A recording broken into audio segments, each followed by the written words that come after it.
Hello everyone and welcome. My name's Richard Watson and this is Anglais the Easy Way. And today I'd like to talk to you about a book called Thinking Fast and Slow by Daniel Kahneman. It's not a new book, it came out in 2011. And I'm not necessarily recommending that you read this in English because it's quite a dense psychology book. It's interesting for daily life in some ways. It's quite a famous book in the English-speaking world. I don't know if it's the case in the French-speaking world. And basically it says that we have two different ways of thinking, which in this book they call System 1 and System 2. So System 1 is fast, intuitive, and emotional. And System 2 is slower and more deliberate and more logical. Basically, this book talks about the fact that we often use System 1 thinking when we could or should be using System 2. I know this is a little bit theoretical, but you'll see what I'm getting at in a minute. So let's have a look. System 1. This is kind of the intuitive way we think. It's automatic and emotional way of thinking. It operates really quickly and is something that doesn't involve much effort on our part. It relies on using reactions and heuristics and basing things on past experience. So it's really efficient, but it is prone to biases and errors of judgment. Here's an example of System 1 thinking. When you're driving a car on a familiar road, you navigate around, you can drive home without really thinking about what you're doing. You're not concentrating on driving the car, and you're not really thinking about which way to go. System 1 is running the show. Another example is how we can feel frightened by snakes. We have an immediate reaction. It's not logical. We don't have to calculate anything. It's just an automatic, intuitive response. So what's System 2? Well, System 2 is deliberate, analytical. It's a system which requires a lot of effort to think. It's responsible for complex calculations and logical reasoning and even self-control, in fact. Here's an example. If someone asks you to calculate in your head 13 times 21, you could probably do it, but you'd have to stop and think about it and really concentrate on it. It's not an automatic response. It requires some kind of effort on your part. Now, System 2 is great. It can correct errors from System 1, but it's lazy and it's easily fatigued. I heard somebody describe it as like having a teenager, a genius teenager, but you have to get him out of bed every time you want him to do something. And as soon as he solves it, he goes straight back to bed. So it's kind of like that. We think quite a lot about this when we play chess. In chess, you can sometimes just make a move based on intuition or reaction, but sometimes you have to stop and really calculate hard. Now, the problem is we only have a certain capacity of energy for System 2 thinking. We get tired very quickly. And when we get tired, we go back to System 1 all the time and make impulsive reactions. So there are some cognitive biases that are related to System 1. Things like what we call an anchoring bias. For example, if you're negotiating the price of a car, the initial price suggested by the seller, even if it's arbitrarily decided, can strongly influence how we think about what the price should be, even though he just took that number out of thin air.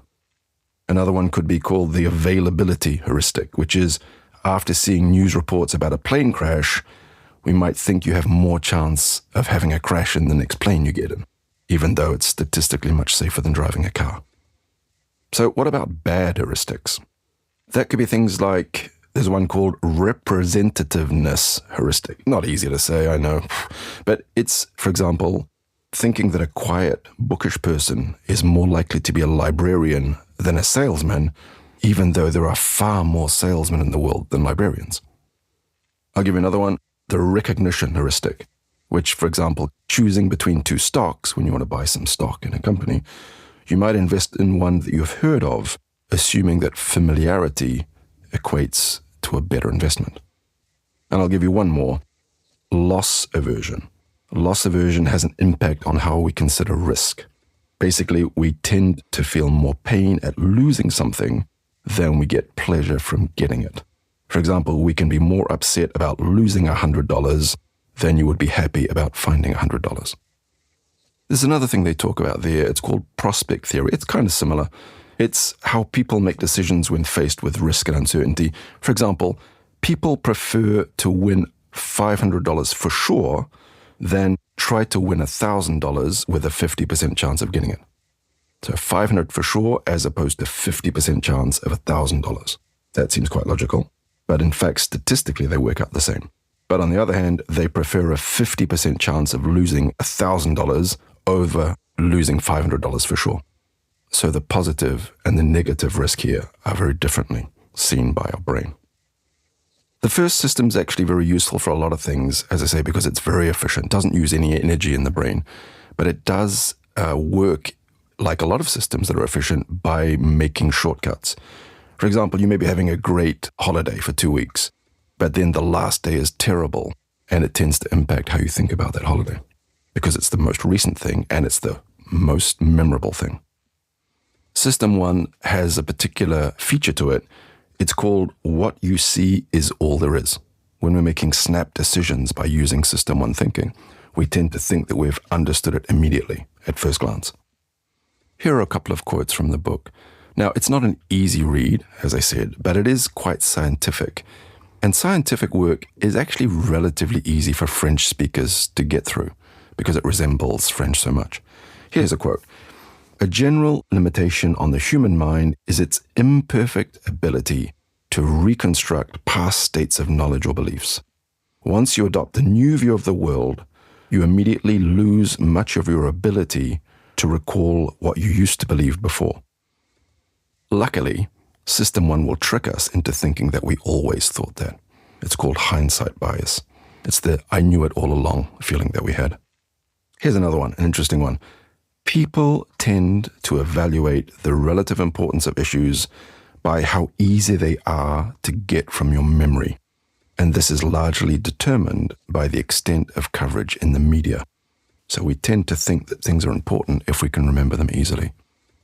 In the book, they talk about having two different types of self. As we said before in your holiday, you have the experiencing self when you're in the moment experiencing something and how you remember that fact. That's a different kind of self. It's not the same way we look at it, and so we don't build the same beliefs that way.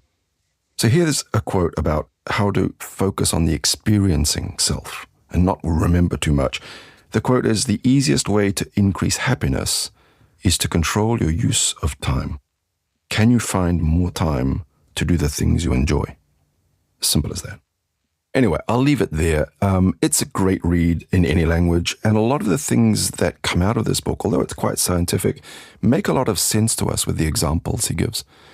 This is kind of a foundational book for a lot of the way we look at biases and the way we know that we don't think about things in a very rational way. Anyway, I'll leave it at that. Don't forget to subscribe, and I'll catch you next time.